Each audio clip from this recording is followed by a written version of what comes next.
Hello guys, what if I tell you that the market has fallen more than 10,000 point due to FI selling? Yes, you heard right. आप यहाँ पर देखोगे कि अक्टूबर 2021 से around और जुलाई 2022 तक market has fallen more than 10,000 points. और यहाँ पर आप लोग को डाटा दिख रहा होगा एफ का।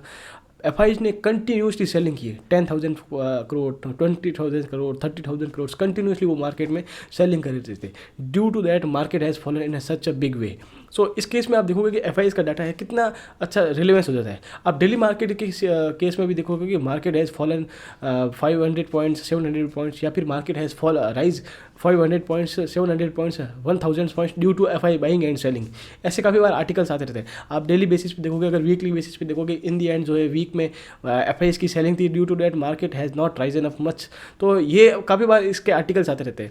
लेकिन इसका जो एक्चुअली क्रिस्टल क्लियर इम्पैक्ट है इंडियन मार्केट में किस प्रकार से पड़ता है, किस प्रकार से वो चीज़ें अफेक्ट करती है इंडियन स्टॉक मार्केट में, और क्यों ये एफ इतना मैटर करते हैं, क्या हमें इनकी इतनी ज़्यादा नीड है, तो इन सारी चीज़ों को हम लोग एक क्रिस्टल क्लियर और एक सिंपल मैनर में समझने वाले हैं। So be with me till then so that आपको अच्छे से समझ आ सके।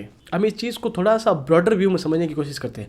अब एफ होते हैं ना, फॉरेन इंस्टीट्यूशनल इन्वेस्टर, ये जो होते हैं एक पार्ट होते हैं फॉरेन इन्वेस्टमेंट का। फॉरेन इन्वेस्टमेंट जो है डिफरेंट टाइप्स ऑफ होते हैं। फॉर एग्जांपल एक होता है कि एफ मतलब कि फॉरेन डायरेक्ट इन्वेस्टमेंट। एक होता है एफ जो कि हम बात करने वाले हैं फॉरेन इंस्टीट्यूशनल इन्वेस्टर। इसके अलावा भी काफ़ी सारे होते हैं। सोवरेन फंड्स हो गया, गवर्नमेंट टू गवर्नमेंट कोई अगर फंड आ रहा है किसी कंट्री में, या फिर आप कह सकते हो कोई पेंशन फंड हो गया, डिफरेंट काइंड्स ऑफ फंड होते हैं। अब एफ और एफ में एक अच्छा खासा डिफरेंस होता है, क्योंकि गवर्नमेंट जो है हमेशा चाहेगी किसी भी कंट्री की कि एफ ज़्यादा से ज़्यादा उस कंट्री में आए। क्योंकि जब कभी भी कोई एफ आता है तो उस केस में इसका ये मीन होता है कि वो एक स्ट्रेटेजिक इन्वेस्टमेंट होगी। स्ट्रेटेजिक इन्वेस्टमेंट का मतलब ये हो गया कि वो जो इन्वेस्टमेंट होने वाली है वो लॉन्ग टर्म के लिए होने वाली है। इसमें जो पैसा होता है कंपेरेटिवली बड़ा आता है, और जो इसमें इसके साथ साथ पैसे के साथ है इसमें स्किल्स आती है, जॉब क्रिएशन आती है, टैक्सेस आते हैं, और एक अच्छा खासा विजन आता है जो ओवरऑल कंट्री के लिए बहुत ज़्यादा अच्छा होता है। फॉरेन इन्वेस्टमेंट जब कभी भी कोई कंट्री अट्रैक्ट करती है तो वो हमेशा एफ होता है। एफ जो होता है हमेशा स्पेकुलेशन, मतलब शॉर्ट टर्म के लिए यूज़ किया जाता है। अगर शॉर्ट टर्म में कोई अच्छा ट्रेड वगैरह दिख रहा है तो उस केस में वो रिएक्ट करते हैं। और जो है छोटी मोटी चीज़ों के में, जैसे कि कोई कॉन्फ्लिक्ट हो गई, कोई डाटा हो गया, उस केस में जो उसका इम्पैक्ट जो होता है एफ इस पर ज़्यादा होता है कंपेरेटिवली एफ के। क्योंकि एफ का जो विजन होता है लॉन्ग टर्म के लिए होता है, और वो ऐसे इन्वेस्ट किसी कंट्री में करते भी नहीं है। जब कभी भी कोई इन्वेस्टमेंट कर रहे हैं तो उनके पीछे एक अच्छा विजन होता है। अब एफ और एफ आप कहते हो, उस केस में हमारी नीड क्यों है?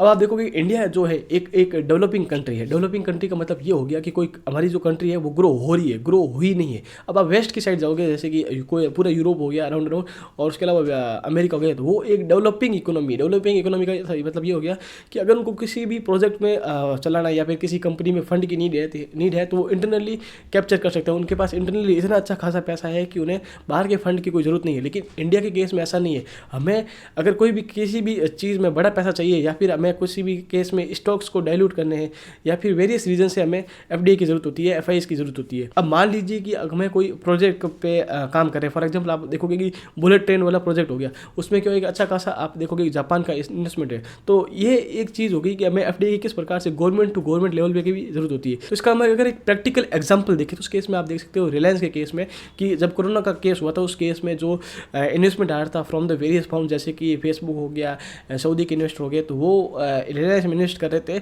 उनके स्टेक खरीद रहे थे। तो वो एक बहुत ज़्यादा पॉजिटिव चीज़ है। ऐसा नहीं है कि मुकेश अंबानी के पास पैसे की कमी है, नो डाउट उनके पास बहुत सारा पैसा है, लेकिन उनको जो अपने आप की ग्रोथ है वो फास्टर चाहिए थी। उस केस में उन्होंने अपने स्टेक्स डाइल्यूट किए और एफ को अट्रैक्ट किया है। तो उन चीज़ों को लेकर आप देख सकते हो कि किस प्रकार से जो इन्वेस्टमेंट होता है एफ के रूप में एक स्ट्रेटेजिक होता है। अब आप देखोगे एफ जो है इतना मैटर क्यों करते हैं अपने इंडियन स्टॉक मार्केट में। अब इसका रीज़न ये हो गया, आपको मैं सिंपल मैनर में समझाता हूँ कि अपन देखें तो सबसे बड़ी इंडेक्स जो इंडिया में है ट्रेड किया जाता है वो बैंक निफ्टी है। बैंक निफ्टी में दो सबसे बड़े बैंक है, HDFC बैंक और ICICI बैंक। और अगर आप इसके शेयर होल्डिंग पैटर्न्स में जाओगे तो उस केस में आप देखोगे कि HDFC बैंक के पास में जो उसका स्टेक होल्डिंग है उसके में 50%, मोर देन 50% जो है ओन करता है FII, और ICICI बैंक के पास में जो 43% स्टेक है वो है FII के पास में। तो आप यहाँ क्यूमुलेटिव देख सकते हो किस प्रकार से मेजर इंपैक्ट है बैंक निफ्टी में। अब इस चीज़ को यहाँ पर ये देख सकते हो, क्योंकि बैंक निफ्टी में वेटेज जो है इन दोनों बैंक का अराउंड 50% के आसपास है। तो ये आप यहाँ पर कहीं ना कहीं मान सकते हो, क्योंकि 50% जो ये स्टेक जो है आप देखोगे दोनों में, अगर हम मोटा मोटी लें तो ओन करते हैं FII। तो अगर बैंकिंग सेक्टर 100 रुपये कमा रहा है तो 50 रुपये इनके पास जाएंगे अराउंड आप देखोगे कि दोनों बैंकों के पास। और क्योंकि 50% ओन करते हैं FII तो ₹25 सिर्फ और सिर्फ FIs के पास जा रहे हैं।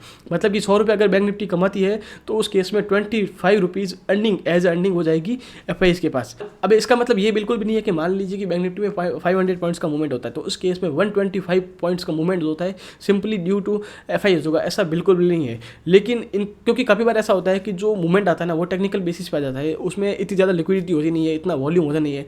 या फिर आप देखोगे कि जब कभी भी कोई बड़ा मूवमेंट आता है ना उस केस में आप देख सकते हो 1000 पॉइंट हो गया, 2000 पॉइंट हो गया, या फिर आप देख सकते हो कि एक महीने में कंटिन्यूसली 5000 पॉइंट्स का या फिर 6000 पॉइंट्स का मूवमेंट आया तो उस केस में आप देखोगे कि majority of the times FIs की जो है प्लस में बाइंग होगी। आपको ना तो न्यूट्रल दिखेगी ना पर आपको उसमें सेलिंग दिखेगी। आप में ओवरऑल आप देखोगे तो उसमें हमेशा प्लस बाइंग होती है। तो इस प्रकार से देख सकते हो कि किस प्रकार, तो इस हिसाब से जो FIs का इम्पैक्ट होता है।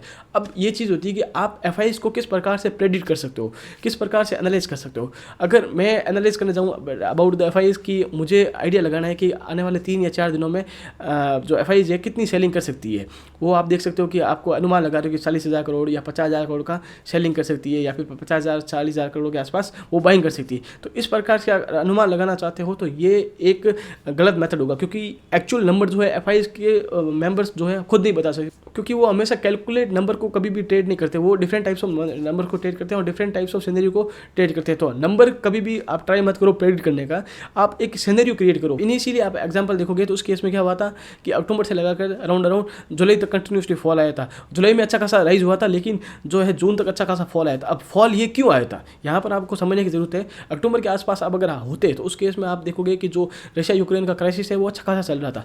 अब उसके क्राइसिस से इम्पैक्टफुल चीज़ें क्या आ रही थी, चीज़ें मतलब कि क्या चीज़ें खराब हो सकती, उसमें देखोगे इन्फ्लेशन बढ़ रही थी। इन्फ्लेशन बढ़ रही तो उसका इम्पैक्ट जो है फेड की इंटरेस्ट रेट पे बढ़ेगा।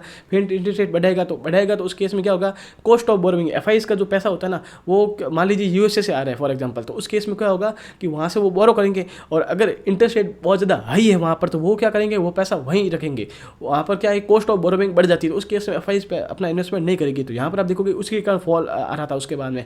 अब उसके बाद में 1-2 महीना बीता, उसके बाद में आप देखोगे कि जो इन्फ्लेशन है कंटिन्यूसली बढ़ रही थी, और फेड जो अपनी एक्सपेक्टेशन थी कि इंटरेस्ट रेट जो है ऑल टाइम हाई पे लेके जा सकता है या फिर मोर देन 4% बढ़ा सकता है, तो उस केस में आप देखोगे धीरे धीरे कंटिन्यूसली फेड जो है अपनी इंटरेस्ट रेट को बढ़ा ही रहा था। तो उसके अलावा साथ साथ वो कमेंट्री भी खराब कर रहे थे, तो due to that market has और फॉल कर रहा था और ग्लोबल मार्केट भी फॉल कर रहा था।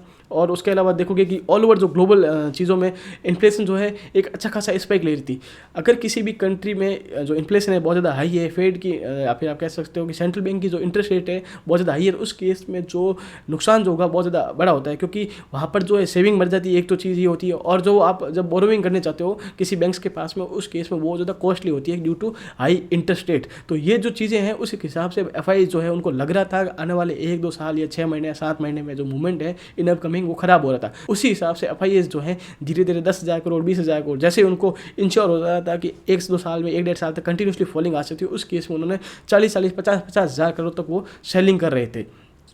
तो ये चीज़ होती है कि इस प्रकार से ये ऑल ओवर द चीज़ें डाटा है जो स्लोली बढ़ रहे थे, और ये चीज़ें इस हिसाब से काम करती है। अब इसको लेकर मैं एक आपको इंसिडेंट याद दिलाना चाहूँगा कि जो इम्पैक्ट जो है रेगुलेटरी चीज़ों का वो FIs पे क्या पड़ता है। अब पास्ट में क्या हुआ था कि एक इंसिडेंट हुआ था जिसमें क्या कि बजट के दौरान है ना एक रेगुलेशन लेके आई थी गवर्नमेंट की। उन्होंने कहा था कि जो भी FIs है फॉरेन से इन्वेस्टमेंट आ रहा है वो एक प्रॉपर एंटिटी बनाएंगे, और उनकी जो एक कुछ हद तक कोई कॉम्प्लाइंस रखी थी वो उस हिसाब से मार्केट में वो रेस्पेक्ट करेंगे, उन चीज़ों को फॉलो करके पैसा इंडिया में लेके आएंगे। क्योंकि काफ़ी ऐसा माना जाता है बाय द वेरियस रिपोर्ट की भारत की जो सेल कंपनी है इंडिया में कोई एक ऐसी बेकार कंपनी बना दी और उसमें विदेशों में मतलब बना दी, और उसके बाद में क्या करें वही जो कंपनी है इंडिया की कंपनी है throughout the sale companies India में इन्वेस्ट कर दिए। तो एक काइंड ऑफ एक टैक्स चोरी कह सकते हो, करप्शन करने के लिए वो ऐसा करते हैं, और ये जो नंबर है बहुत बड़ा है। इसीलिए आप देखोगे कि जो ये चीज़ बजट के दौरान आई थी तो उस केस में FIs की कंटिन्यूसली सेलिंग आई थी, इतनी भारी सेलिंग आई थी कि गवर्नमेंट को जो ये डिसीजन है ओवरटर्न करना पड़ा। तो यहाँ पर आप समझ सकते हो कि कितना बड़ा जो ये बैक में चीज़ें चल रही है। यहाँ पर ऐसा काफ़ी लोगों का मानना है, काफ़ी रिपोर्ट्स का मानना है कि जो FIs का जो पैसा आता है जो इंडियंस का ही पैसा है, इंडियन इन्वेस्टर्स का ही पैसा है, इंडियन कंपनी वालों का ही पैसा है, जो क्या कहते हैं शेयर कंपनीज के थ्रू करते हैं, जिससे कि जो उनको गेन मिल सके, एक टैक्स में चोरी मिल सके। अगर आपको FIs को डाटा को एनालाइज करना है, क्योंकि नंबर को हम एनालाइज नहीं कर सकते, लेकिन एक परसेप्शन को अगर आपको एनालाइज करना है उस केस में आपको पता होना चाहिए कि ग्लोबली चीज़ें क्या चल रही है। फॉर एग्जाम्पल कि जो है इजराइल ईरान का कॉन्फ्लिक्ट क्या चल रहा है, ताइवान का कॉन्फ्लिक्ट क्या चल रहा है, या फिर आप कह सकते हो कि रशिया यूक्रेन का वॉर क्या चल रहा है, और उसके अलावा ग्लोबल जो भी यूएसए की कुछ पॉलिसीज़ है वो जो इंडियन स्टॉक मार्केट को इफेक्ट करती है। फॉर एग्जांपल कि फेड की इंटरेस्ट रेट क्या चल रही है, आरबीआई की जो इंटरेस्ट रेट क्या चल रही है, इंडिया का जो है जीडीपी डाटा क्या आने वाला है इन अपकमिंग टाइम्स, अपना जो सेक्टर है वो किस प्रकार से बढ़ रहे हैं, या फिर आप कह सकते हो जो ऑल ओवर जो रेटिंग होती है, फॉर एग्जांपल इंडिया को लेकर आउटलुक क्या होता है। तो इन सारी चीज़ों के बारे में आपको पता होना चाहिए, क्योंकि जब कभी भी एफआईज जो अपना चेंजेस करते हैं तो उस केस में ये चीज़ें बहुत ज़्यादा इंपॉर्टेंट होती है। अब एफआईएस को जो डाटा होता है वो आपको किस प्रकार से एज ए अपने ट्रेडिंग पर्पज़ में as a investor as a trader लेना है, तो उस केस में आप क्या कर सकते हो, एज ए अपॉर्चुनिटी आप ले सकते हो। क्योंकि काफ़ी बार आप देखोगे कि मार्केट जो है फॉल करता है ना, तो उस केस में एफआईएस की सेलिंग के कारण अच्छा खासा कर लेता है, लेकिन वो एक्चुअल जो है फॉल जो होता है वो ड्यू टू आप कह सकते हो ग्लोबल सिनेरियोज होता है, वो कंपनी की कॉज के कारण नहीं होते हैं। मतलब फॉर एग्जाम्पल कि अगर कोई बैंक निफ्टी अच्छा खासा 2000-3000 पॉइंट फॉल कर रही है ड्यू टू ग्लोबल कॉन्फ्लिक्ट, तो वो एक अच्छी खासी अपॉर्चुनिटी आपके पास हो सकती है कि अगर 2000-3000 पॉइंट आप देखो गिर गई है तो उस केस में आप बाइंग कर सकते हो, क्योंकि वो जो फॉल आया है ग्लोबल अनसर्टेनिटी के कारण आया है, नहीं कि जो है एक्चुअल में बैंकिंग सेक्टर में कुछ प्रॉब्लम हो उसके रीजन से नहीं आया। तो वो आप एक अपॉर्चुनिटी के हिसाब से ले सकते हो। और सेकंड चीज़ होगी कि जब कभी भी आप ऐसी चीज़ देखते हो कि ग्लोबली कोई चीज़ सही नहीं चल रही है जो एफआईएस को इफेक्ट कर सकती है, तो उस केस में आप एक थोड़ी बहुत चेतावनी बरत सकते हो। तो वहाँ पर आपके पास अच्छी खासी पोजीशन है, तो उस केस में क्या कर सकते हो, आप पोजीशन में थोड़ी बहुत हेज कर सकते हो, थोड़ी बहुत आउट कर सकते हो, या फिर आप कह सकते हो थोड़ी बहुत कुछ ऐड इन करना है तो वो कर सकते हो। तो ये एक डाटा है कि किस प्रकार से आप ले सकते हो। अभी रिसेंट एग्जांपल एक और लें तो उस केस में आप देखोगे जो रिसेंटली इलेक्शन हुए थे अपने इंडिया में, महाराष्ट्र स्टेट में, सॉरी अपने राजस्थान, छत्तीसगढ़ और मध्य प्रदेश स्टेट में हुए थे, वहाँ पर बीजेपी के अच्छी खासी नंबर्स आए थे। उस केस में आप देखोगे that next day market has rise more than 1500 points. आप बैंक निफ्टी के केस में बता रहा हूँ, तो उस केस में वो राइज हुई थी। तो वहाँ पर आप देखोगे एफआईएस की जो बैंक थी बहुत ज़्यादा अच्छी थी। रीज़न सिंपल यही था कि उनकी एक्सपेक्टेशन थी कि इन अपकमिंग टाइम्स जो है अपने अभी 4 जून को रिजल्ट आने वाला था, उस केस में अच्छी खासी मेजोरिटी आएगी बीजेपी की। तो उसी चीज़ को लेके उन्होंने अपना ऑप्टिमिज्म है पहले ही बना चुका है। अगर कहीं ना कहीं एक कह सकते हो स्लाइटली कम नंबर आते हैं, फॉर एग्जांपल गवर्नमेंट जो है अच्छी खासी फॉर्म नहीं हो पाती है सिंगल हैंडेडली, या फिर गठबंधन की सरकार आती है, तो उस केस में है जो मेजर चंक आ सकता है in down side in the Indian stock market. So ये एक परसेप्शन होता है कि एफआईएस किस प्रकार से सोचते हैं, वो अपना डिसीजन पहले ही बना देते हैं by seeing the future forecast. तो ये एक काइंड ऑफ सिनेरियो आप यूज़ कर सकते हो किस प्रकार से आपको जब कभी भी एफआईएस का डाटा लेना है वहाँ पर आप किस प्रकार से सोच सकते हो। अगर आपको एफआईएस का डाटा लेना है उस केस में आप क्या कर सकते हो कि जो वीकली डाटा है उसको प्रीफर ज़्यादा करो, या फिर मंथली डाटा है उसको प्रीफर अच्छा करो। क्योंकि अगर आप डेली बेसिस पे अगर डाटा को एनालाइज करना चाहोगे तो वो एक अच्छा परसेप्शन नहीं देगा, और ये बहुत ज़्यादा हार्ड हो जाएगा क्योंकि आपको प्रेडिक्ट करना है। अगर आप देखोगे कि वीकली 2-3 हफ्ते से कंटिन्यूसली क्या हो रहा है कि एफआई जो है नेट बायर हो रहे हैं, तो उस केस में आप एक्सपेक्ट कर सकते हो इन अपकमिंग नेक्स्ट वीक तो वहाँ पर एक न्यूट्रल या फिर थोड़ा बहुत बुलिश या फिर अच्छा खासा बुलिश मूवमेंट आ सकता है। डाउन साइड में मेजर जाना ये बहुत ज़्यादा हार्ड हो सकता है। तो ये एक तरीका होता है कि किस प्रकार से आप ना एफआईज को जो है एनालाइज कर सकते हो, प्रेडिक्ट कर सकते हो। तो ये मेरा एनालिसिस था regarding the FIIs and Indian stock markets. अगर आपको पसंद आया है तो please hit the like button and subscribe my channel. अगर कमेंट आपका कुछ है तो please let me know in the comment section and have a great day.